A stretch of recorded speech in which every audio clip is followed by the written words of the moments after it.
Hey there, history buffs. Today I'm diving into one of the most peculiar practices of the 1920s, baby cages. Yep, you heard that right. Imagine living in an era where parents would hang their babies in cages outside of their apartment windows. Sounds bizarre? Well, let's explore why this was actually a thing.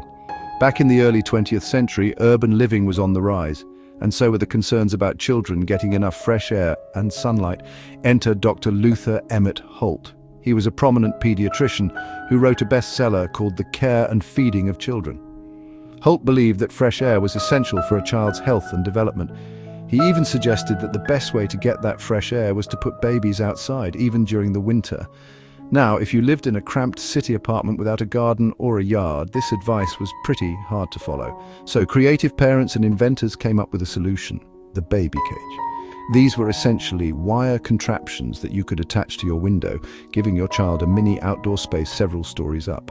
The idea was to grant babies the benefits of fresh air without the parents having to leave their homes. Sounds risky, right? Well, believe it or not, these cages were marketed as safe and convenient. Magazines advertised them as the perfect way to keep your child healthy. Some even claimed that the exposure to the elements would toughen up the babies, making them more resilient. But as you might guess, the baby cage craze didn't last forever. By the 1930s, safer alternatives became available, and people started to question the safety and ethics of hanging their babies several stories above the ground. Plus, the advent of better indoor heating and ventilation systems made it easier for parents to ensure their children got fresh air without resorting to such extreme measures. Today, baby cages are a curious relic of the past. They remind us of a time when people were willing to go to great lengths to provide what they thought was best for their children.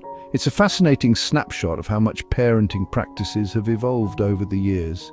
So, the next time you see a strange historical photo of a baby hanging in a cage outside a window, you'll know the story behind it. And who knows, maybe in another 100 years, people will look back at some of our modern parenting practices and think they're just as strange. Thanks for joining me on this little journey through history. If you enjoyed this video, don't forget to like, share, and subscribe for more intriguing tales from the past. Catch you next time.